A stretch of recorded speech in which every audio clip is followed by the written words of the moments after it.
تو اس کا مطلب یہ کیا نکلتا ہے؟ اس کا مطلب یہ نکلتا ہے کہ ہر لحاظ سے دوہرا معیار ہے۔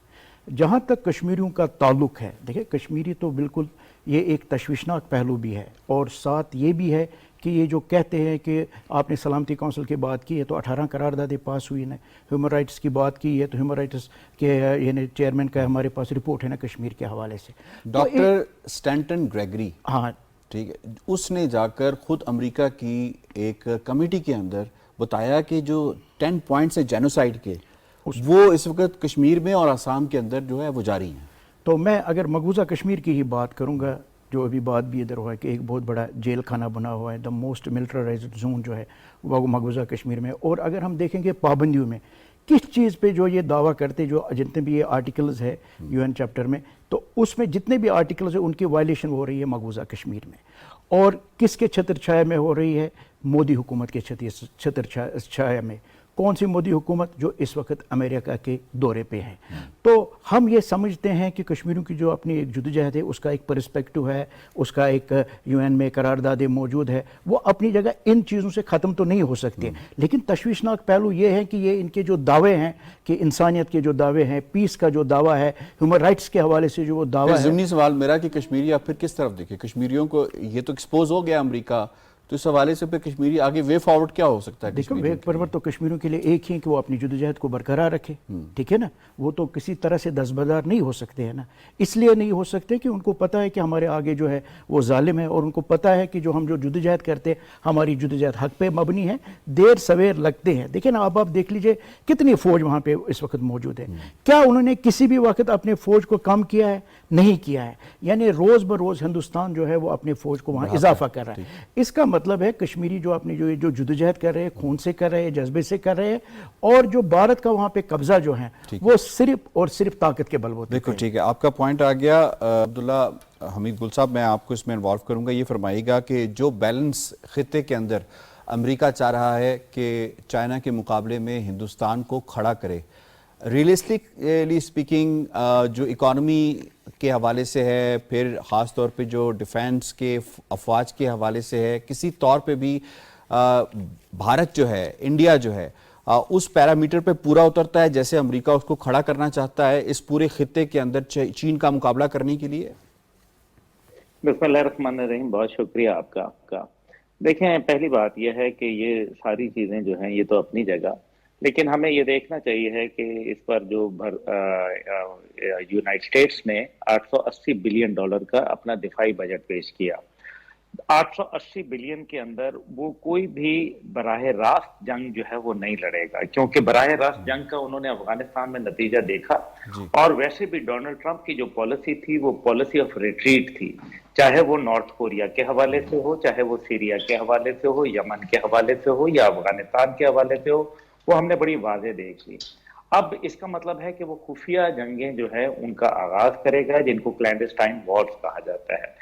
اب کشمیر کے اندر جو ہے ان کے عزائم ہیں، کیونکہ کشمیر کے اندر ایک تو بھارت کے عزائم ہیں، ظاہر ہے، اس کے اندر چائنا لداخ کا کلیمنٹ ہے، اور لداخ کا ایک بہت سارا جو ایکسائی چین کا ایریا ہے اس کے اوپر ان کا کلیم بھی ہے، اور وہاں لائن آف ایکچوئل کنٹرول اور پھر جو لائن آف کنٹرول ہے اس کے اوپر بات چیت ہوتی ہے۔ لیکن ان سب سے ہٹ کے اگر دیکھا جائے کہ ابھی چاہتا کیا ہے، وہ یہ چاہتا ہے امریکہ کہ اس خطے میں، کیونکہ پورے کے پورے ممالک امریکہ کو خیرباد کہہ کے چین کی طرف جھکاؤ رکھتے ہیں، چاہے وہ سری لنکا ہو، چاہے وہ بھوٹان ہو، چاہے وہ بنگلہ دیش ہو، چاہے وہ پاکستان ہو، چاہے وہ نیپال ہو، یعنی کہ اس خطے کے اندر وہ تنہا ہو گیا ہے۔ اور اب تو حال یہ ہے کہ ایران کے ساتھ جو ہے وہ بھی ایک بہترین تعلقات جو ہے وہ سامنے نظر آ رہے ہیں۔ ایسی صورتحال کے اندر امریکہ اب بھاگتے چور کی لنگوٹی والی صورتحال ہے، وہ بھارت سے کچھ زیادہ امیدیں لگا بیٹھا ہے۔ اس کے لیے بھارت جو کیونکہ ایک ظاہر ہے اتنا بڑا ملک ہے، ان کو اپنی مصنوعات بھی بیچنی ہے، ساتھ ہی ساتھ آپ کو پتہ ہے نیوکلیئر پاور پلانٹس جو ہیں انہوں نے اس کا سودا کرنے کی بات کی ہوئی ہے، اور وہاں کچھ معاملات اس حوالے سے آلریڈی چل پڑے ہیں۔ اس سے پہلے جب اوباما جا رہے تھے